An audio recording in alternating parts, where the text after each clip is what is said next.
ब्रेकनंतर बातमीपत्रात आपलं पुन्हा एकदा स्वागत आहे। गडचिरोली जिल्ह्यातील शेतकऱ्यांवर कधी अस्मानी संकट तर कधी रानटी हत्तीचा हैदोसाचा फटका बसतोय। ओडिशा राज्यातनं दाखल झालेल्या 10 ते 12 रानटी हत्तींची संख्या आता 28च्या वर झाली आहे। काही अनुचित प्रकार घडू नये म्हणून वन विभागाकडून खबरदारी घेतली जाते। पुलकल गावातील शेतात रात्रीच्या सुमारास रानटी हत्ती दाखल झाल्यानं शेतातील पिकांचं मोठं नुकसान झालंय। 2 एकर शेतीमधील हातात आलेल्या भाताचं पीक हत्तींनी खाऊन नेस्तनाबूत केलाय। वन विभागाने नुकसान भरपाई द्यावी अशी मागणी नुकसानग्रस्त शेतकऱ्यांनी केली। याचाच आढावा घेतलाय आमच्या प्रतिनिधीने, पाहूया। गडचिरोली हा जिल्हा वनवैभवाने नटलेला जिल्हा आहे। या जिल्ह्यामध्ये नक्षल्यांची दहशत आहेच, परंतु आता या दहशतीमध्ये एक नवीन दहशत निर्माण झाली आहे, ते म्हणजे रानटी हत्तींची। आता आपण कनेरी या गावामध्ये आलेलो आहोत। गडचिरोलीपासून कनेरी हा गाव बिलकुल लागूनच आहे, जास्त काही अंतरावर नाही।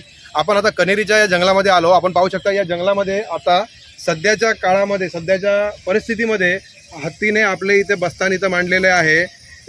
एक वेळ अशी होती की हे हत्ती ओडिशामधून आलेले होते। ओडिशामधून यांची संख्या 10 ते 12 संख्या होती आले त्यावेळेस।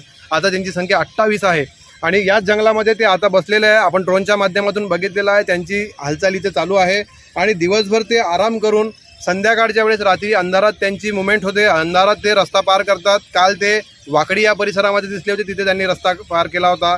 या ठिकाणी हत्तीला हाकलून लावणारे काही कर्मचारी आहेत, जे त्यांच्यासाठी स्पेशल त्यांनी ट्रेनिंग देऊन आणलेले, वन विभागाने स्पेशल ट्रेनिंग देऊन आणलेले काही कर्मचारी आहेत।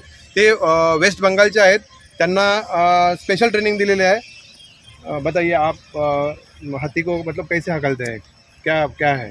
पहले तो हाथी का मूवमेंट देख लेते हैं। हाँ। उसके बाद हाथी के पीछे पीछे जब वो गांव के नज़दीक आ जाते हैं तो टेम्बा पकड़ के, टेम्बा पे आग जला के हाँ। उसके पीछे पीछे जाते हैं। ये आपके हाथ में है, वो उससे क्या होता है मतलब ये? नहीं, ये तो इस साइड का स्टिक है। हाँ। ये स्टिक से भी डरते हैं क्योंकि ये करंट का है। हाँ हाँ ये करंट वाला स्टिक है। हाँ, चलो इससे भी हाथी डरते हैं। हाँ हाँ, अच्छा ऐसा आवाज करता है। हाँ। हाँ, लेकिन इससे भी ज्यादा डरते हैं वो टेम्बा से। टीम वो हमारा जो हुल्ला होते हैं ना, हाँ हाँ। उससे ज्यादा डरते हैं। कितने लोग हैं आप अभी, मतलब टीम में अभी 10 कितने लोग। 10 लोगों की टीम काम करती है हाँ। आपकी। तो आपका काम सिर्फ हाथी को हाथी भगाना, को भगाना। कोई काम है? वेस्ट बंगालमधून हे गडचिरोलीमध्ये वन विभागाने आणलेले काही स्पेशल ट्रेनिंग केलेले मजदूर आहेत। यांचं काम फक्त हत्तींना हाकलून लावणे इतकंच काम आहे।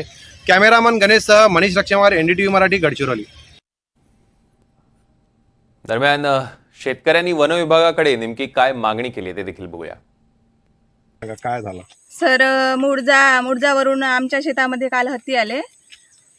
एकंदरीत 28 हत्ती होते आणि ते रात्रोच्या सुमारामध्ये पूर्ण आपल्या शेतामध्ये नासधूस करून तो धान झालेला होता, आता पोटऱ्यावर धान होता, तो पूर्ण म्हणजे खाऊन टाकले आहेत आणि पूर्ण शेतीची नुकसान करून दोन अडीच एकर शेतीची नुकसान पिपाराम धर्माजी भगत यांच्या शेतामधील झालेली आहे।